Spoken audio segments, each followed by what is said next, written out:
I don't know, that's not looking good.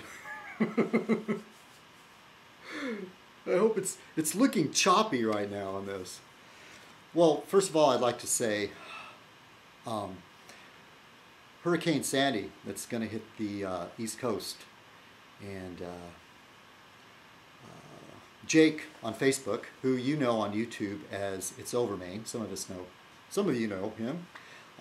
He's living in Brooklyn, and so they're going to be right there. And he wrote on his Facebook page that New York City is stopping all the trains and buses, all the mass transit.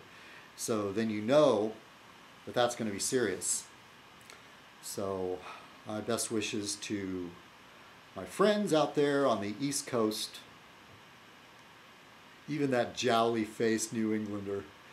I wouldn't want to see anything bad happen to even to my enemies. Not like that. Let me do it. I know that's awful. The reason why I said that is because the guy's still taking digs at me in the comments. He basically said that he wished I had drowned. And you know, I won't sink to his level. I wish a building falls on him. No. I'm sorry, but it's some serious stuff there, and I know more than one person that I've met on the internet that lives on the East Coast. So I hope everything's okay. All right, now on to other things. Do I have anything else to say while I'm on here? See the shirt? It's called the Brain. It says the Brainy Bunch. Isn't it cool? It's got Albert Einstein, Isaac Newton, Tesla. See, I'm kind of happy that I can identify all these guys. Leonardo da Vinci. Now this is a tough one. This is Archimedes. There's Stephen Hawking, Ben Franklin, and Charles Darwin. You know, those creationists and stuff, they hate Charles Darwin. They think he's evil. All right. I also got some different shoes. How do you like my Vans?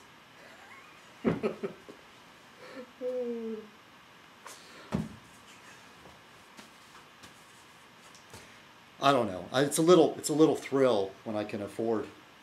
Actually, I can't afford it, but just to give. Being able to buy shoes is kind of nice. After that long bout of unemployment. All right, time to don the fez. Greetings, fellow citizens. This is Citizen Kong, and welcome to another Fez Night. Tonight's Fez Night shall be called Take This Fez, May It Serve You Well.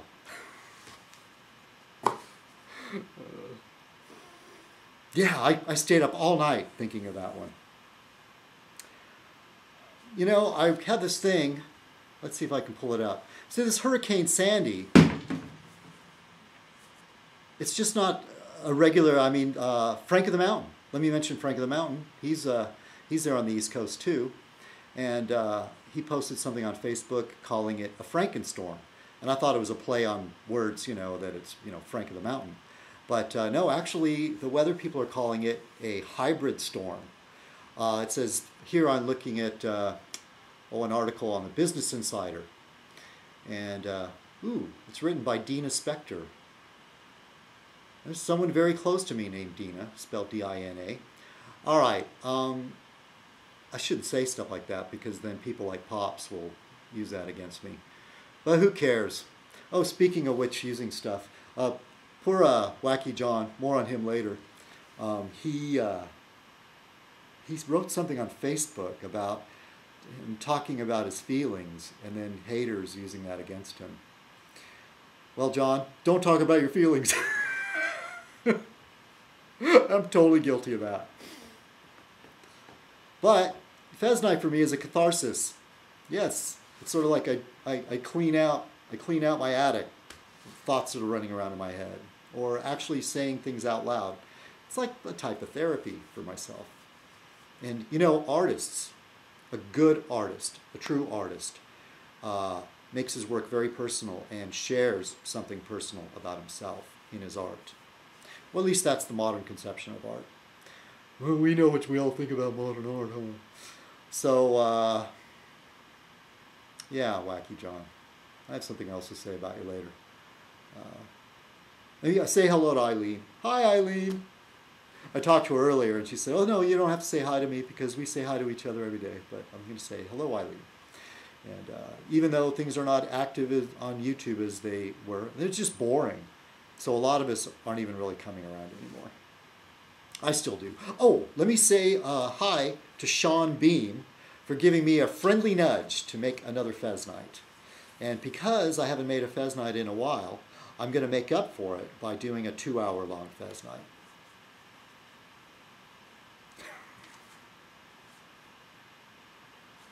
Where was I? Okay, we're talking about the weather, all right? So the storm. And so it says here, first Sandy is a hurricane, which is menacing by itself, but as the storm moves toward the eastern seaboard, it'll combine with a winter storm or strong low-pressure system from the west and a blast of cold air from the north. The blending of these weather systems is what makes Sandy so unusual. Experts call it the perfect storm. Conditions like these have not been seen since the New England hurricane of 1938, which generated 50-foot waves and killed 500 people. The position of the moon makes matters worse because the storm is expected to strike during the full moon. When the moon is aligned with the sun, tidal forces are strongest. This means tides will be higher than normal, increasing the chance of flooding. Leaves on the ground can clog drains and exacerbate this problem. A little bit more. Sandy is a slow-moving storm. Once it comes ashore, it's expected to linger for about 24 hours. That means it has more time to do damage. Waves greater than 30 feet and 10 to 20 inches of snow and heavy rain are expected. So that sounds kind of hardcore. And yet I was only reading a week ago somewhere that a climate change denier has said that there's nothing unusual about the weather in the last 100 years or so. And even then it said it was a killer storm back in 1938. But doesn't it seem like there's a cluster of weird ass shit happening with the weather, you know? And there was another, like, I'm pretty sure he was a Republican politician that said he was doing the old climate change denial dance, and somebody said, well, what about Katrina? That was so devastating. And he said, oh, if that were climate change were true, then we'd have a Katrina every year. Is that what it would take to convince you that there's something weird going on? These are the people we're dealing with. Okay, I want to say hello to Joe, a friend of Monk, and I want to thank you for doing your Monk and Joe show, aka a Fez Night, because you were wearing fezes. Joe really needs. I sent that fez to Monk. Is kind of a gift or whatever, a used fez, and not a really great, very cheaply made fez. But the significance of that fez is that it was the very first fez. It's the fez I had laying around. I got as a joke somewhere, and I decided that night. I put it on my head. I was drunk, and it was the very first Fez Night. And so it fit my head okay. So I do have a rather large head. Joe, it looks like you put a bucket on your head. It's just too big. And you sort of make it worse by you scrunch it down. I don't want to stretch this one out. And it's true. You do want to put your fez at a slight angle. See, I don't know. I guess you could wear it straight up. But for men who wear hats, they say you should give it a slight tilt. Except for ball caps and things like that. Not every hat warrants the jaunty tilt. But berets do, certainly. And even fedora, maybe a slight tilt. Unless there's a wind coming and you pull it down. Anyway, yeah. And the whole dancing with the fez, Joe, yeah, I don't really like it. But hey, you know, at least you're entertaining, okay? Or you're trying to be. Anyways, I'm just glad when anybody that does a Fez Night. And should I even say when Pops does that stupid puppet thing, where he basically mimics the whole Fez Night, and he does it in that baby voice. And the funny thing about Pops, no matter what, when he's doing foghorn, leghorn, or his attempts at any impersonation, he just can't lose that working class Boston accent. I don't know what it's certainly not a Kennedy Boston accent. You know, pronouncing the word family like family. Family. He just can't do it. He just can't do it. Yeah, that comment about wishing I had drowned. You just can't keep your mouth shut. I'm not gonna let it go. It's on again. Totally is. I'm cooking something up. I'm cooking up a surprise for you. Or maybe I'm not. I'm just trying to make you worry. But really I am. Or maybe not. What was I going to say? Oh yeah. And you know, one thing, okay, you do put a lot of work into your videos. I'll give you that. And you don't mind making an ass of yourself. You know, dressing up like a woman and all that. And yeah, sure, you know, Monty Python did it, and Milton Berle did it. In this last video, you know, it was more in the Milton Berle kind of, I don't know about your last video, I just happened to see it. Somebody sent it to me or something like that. I don't subscribe to your channel. And you did do something in drag, and it was more to comedy effect. I'll have to give that to you. The whole thing, though, that was the creepy thing that you did. See, Milton Berle and Monty Python never dressed in drag and try to portray themselves as being sexy while they're doing it. And you have on more than one occasion, and that's what's so creepy. And as an artist, you're sharing something about yourself, right? And the other thing, whenever you've tried to do Timmy said it. Timmy said, you guys can't do anything that's not scripted. Everything you have to do is scripted. And the times that I've seen you try to do an ad-lib blog, it was edited and just really bad. You're incapable of it. You'll never be able to do what I do, what citizenkong does. Just rattle on incoherently without any edits. In fact, your audience, they don't watch you to watch you blog. They don't watch you for your blogging. They definitely don't.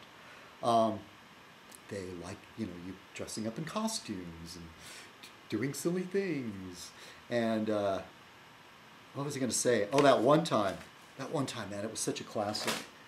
You were trying to do like politics or something. And you were talking about, and look, you and I, our politics aren't too much different, okay? I know you're more liberal leaning, even though when you're fighting with me, you won't admit it. You know, and we both really, really dislike George W. Bush. But you're out of your element. Like you did this thing where you go, so yeah, George Bush, oh, I have to get into character. George Bush ruined the economy. He hurt me and my family. No, nothing. I won't try the accent. I have to practice a little bit first. I haven't done it in a while. Hey, admit it. I had some people fooled when we did the pop talks where I called Barfly Brooks and pretended to be you. So, and I know you're watching this. So anyway, you did the thing where, yeah, this is the economy. This piece of paper is the economy. And this is what George Bush did to it. Oh yeah, real deep analogy. Real deep. How long did it take you to think of that? All right, I know, I'm getting like too personal and vindictive and all that. But I just had to get that off my chest. Yeah, and I'm not going to talk about your supporters. I mean the supporters that are supporting you in this fight against me. I'm going to go back to leaving them out of it. All right. And there's more than one. Okay, so Wacky John. Wacky John. I saw a real nice video that you sent me.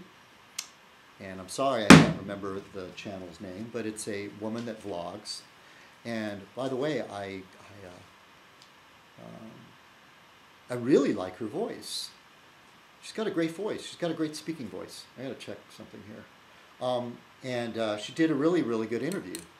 The thing that really irked me, well, one of the funny things is right off the bat she called you Wacky John.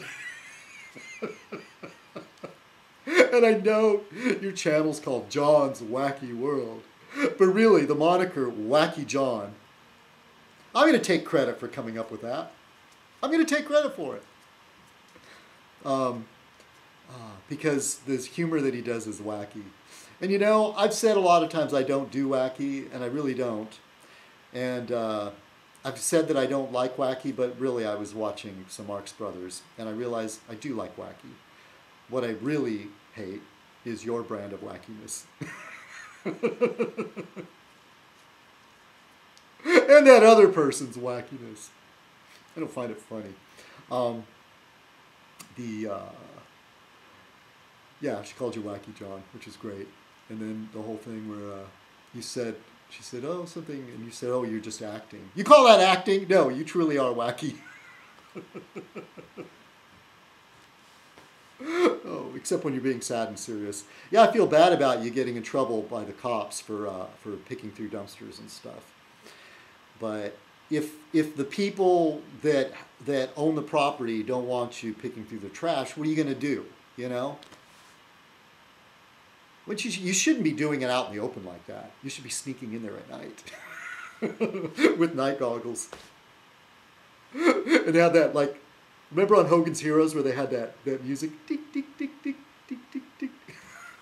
I think it was like two, like, I don't know, I'm not a musician, but it was some sort of percussion instrument. It was kind of, it had a high-pitched tone. Like those two wooden sticks, I think, that you clap together. I don't know, I don't remember. I just remember there's this sort of, or you're on Mission Impossible, you know, you're sneaking in there with night goggles, and you're all dressed in black. You're going through the trash. Real quiet. Shh. So, yeah, so during the interview, Wacky John claimed that he was Doc Rusty. He claimed that he was Doc Rusty, but he couldn't do the accent, so he had somebody else dub in the voice. And the reason why there's no more Doc Rusty videos is because the guy that did the voice, for whatever reason, they're not working together anymore. What a crock of shit, John. I don't know what you're trying to... And you told this woman that in a straight face? I hope later you told her that it was some sort of joke. Come on. Doc Rusty was brilliant. Wherever he is brilliant. And you claiming that you were him? When the guy shot videos around London, and in some... I remember one video in particular, he was in some castle ruins, which we don't have anything like that in the U.S. John. I don't know, you're trying to ride on his coattails or start some sort of rumor or trying to grab credit for something you didn't do. And you know how I feel about plagiarists. And you know who I'm talking to. Somebody else. Plagiarism is the worst.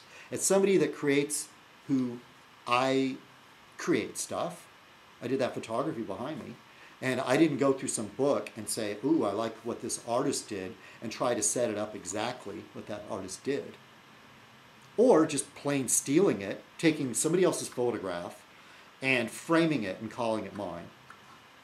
No, plagiarism is like the worst. For artists and writers, you know, with any respect, even journalists, and journalists have been caught plagiarizing.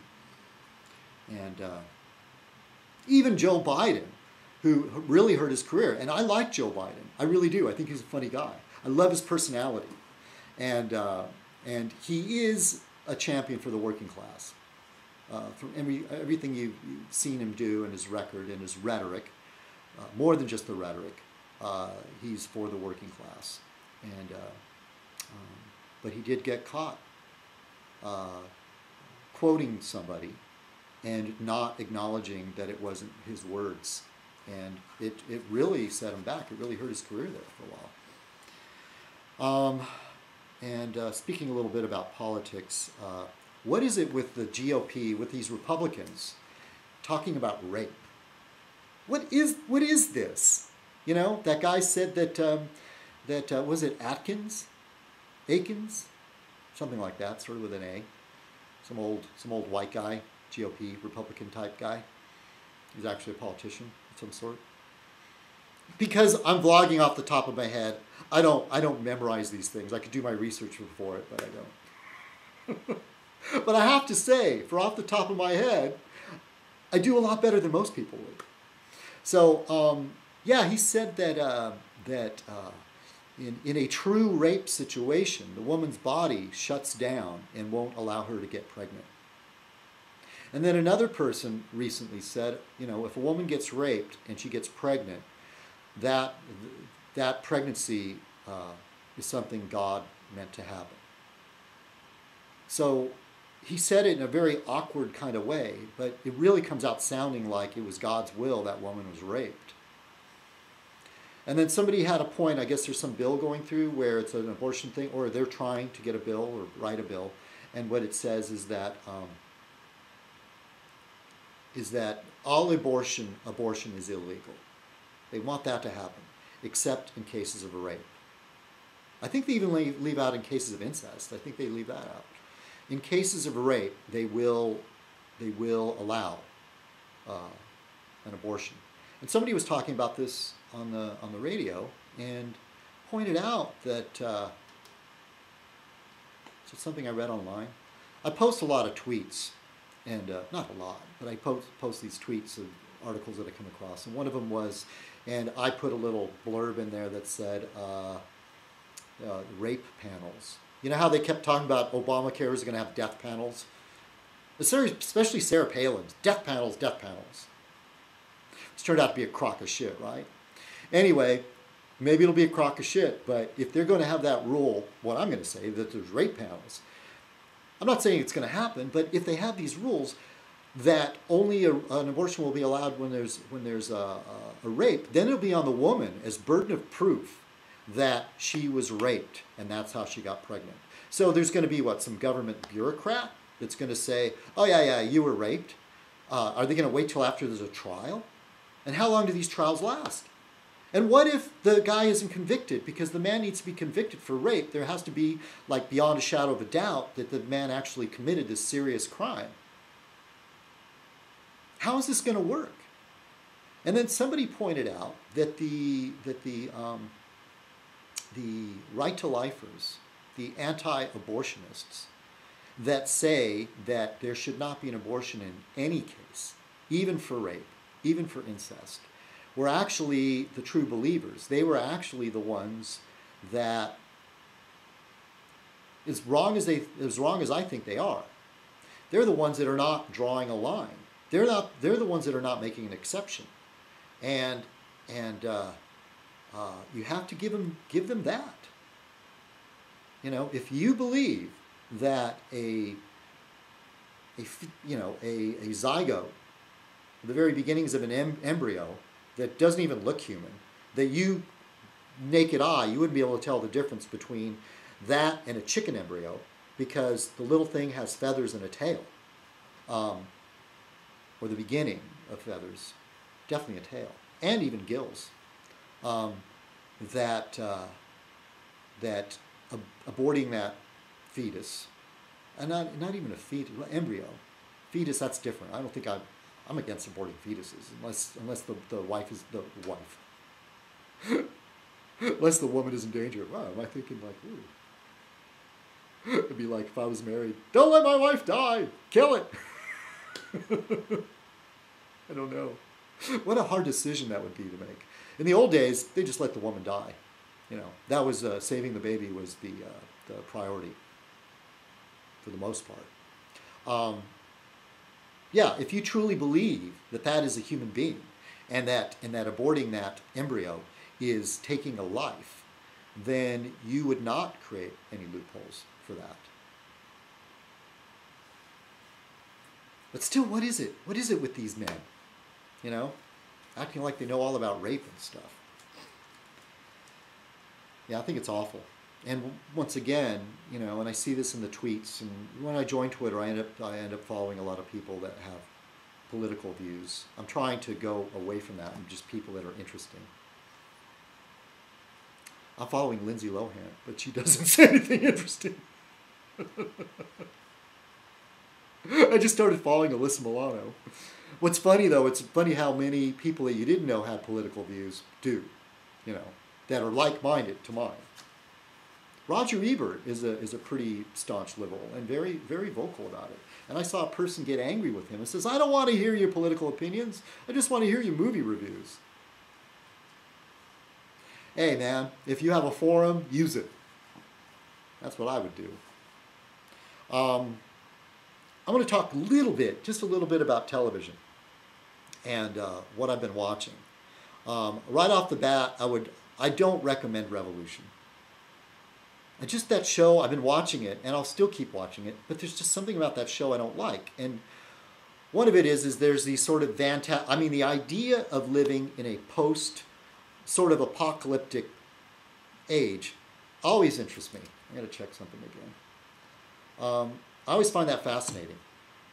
And but there's some weird hoodoo voodoo stuff where the laws of physics are just completely denied, and dropping stuff. And suddenly everything electrical doesn't work. Batteries, anything electrical. If you could make a generator and start cranking it, it wouldn't work. They don't go into whether magnets work, you know, or any of that stuff. But that really bothers me. And then there's this other underlying current, and I'm sympathetic, but in a way I'm still trying to get what message they're trying to get across.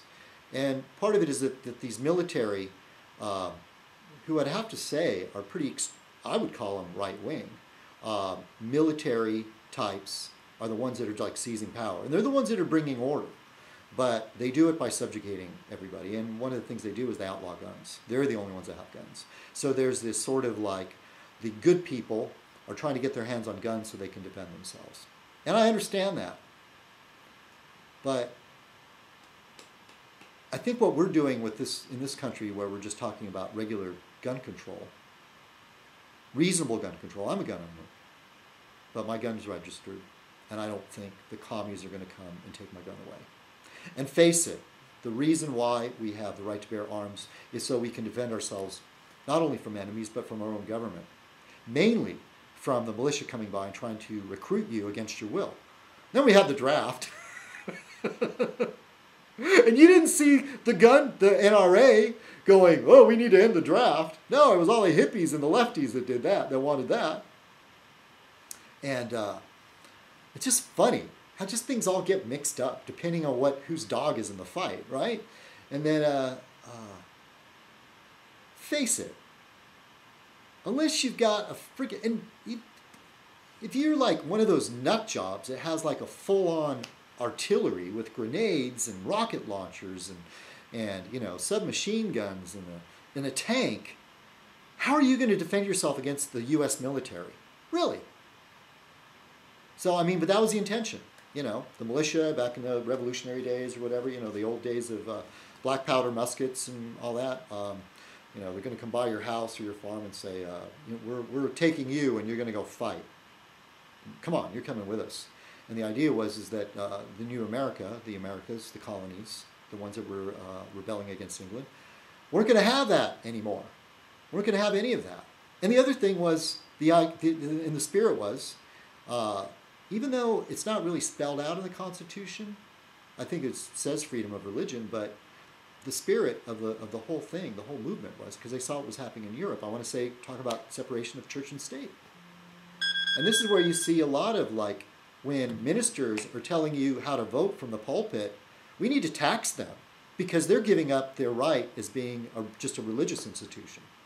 They're trying to create a theocracy. And look what they have in the Middle East, you know, with the Taliban and all that stuff, all the people we're against. They have a theocracy. And whenever you hear somebody stand up and say, we are a Christian nation, you know, just don't let them get any kind of power. Just don't let them have it. Let them say their mind. But we can never let those people get a toehold and get any power, because what they want is a theocracy. I don't know where I went off on that. But it's the whole, I don't know. So revolution? Nah. I'm still watching it. There's some kind of cool stuff that happens in it. It's done by the same people that did Lost, and I was talking to the, not talking, but I was reading about the writer. I wish I could talk to him. But they're trying to avoid the problems they ran into Lost, so they're trying to plan a story arc, because basically they never thought about how Lost was going to end, so they screwed that all up. It was just awful. The new show with was it Dennis Quaid? Dennis Quaid called Vegas? That's kind of interesting. I like those time period. The 60s, if you want to call it a period piece. And I'm watching Once Upon a Time, which I really like. Homeland. Okay, I have to go take some stuff out of the dryer. I met a new neighbor, and she's just the kind I like. She has that librarian kind of look. Her hair was up, glasses, really cute. And way too young for me. But anyway, she's waiting to use the washer and dryer. She's waiting to use a washer, actually. So I got to go move my clothes out of there. But so I want to end this by saying that the British do the best spy shows. And I'm watching a show called Hunted. And they did have that show called Spooks, and I think it was also known as MI5. I always get MI5 and MI6 mixed up, but I'm pretty sure MI5 is the domestic Secret Service, and the show called Hunted. And it's actually not about MI5 or MI6, but it's a privatized spy agency, of all things. But it's just done so well. And the only thing that I've seen, Covert Affairs, I watched that, but it's like a cartoon in comparison. The Homeland is probably the closest, or equals, any kind of cloak and dagger CIA kind of program. Homeland, with Claire Danes. That's the only actor I can remember, the actress Claire Danes. But that show is brilliant. I absolutely recommend you watch that. It's really, really good. It's probably the best American spy type show ever. I'm so passionate about it. You know how I love my spy shows? Especially I grew up with the cheesy ones, Man from U.N.C.L.E. and all that. Our Man Flint. Remember? Any of you remember Our Man Flint? The United States answer to James Bond. That was so good. All right, everybody. Have a great week, and thank you for watching. Take this Fez. May it serve you well. Cheers.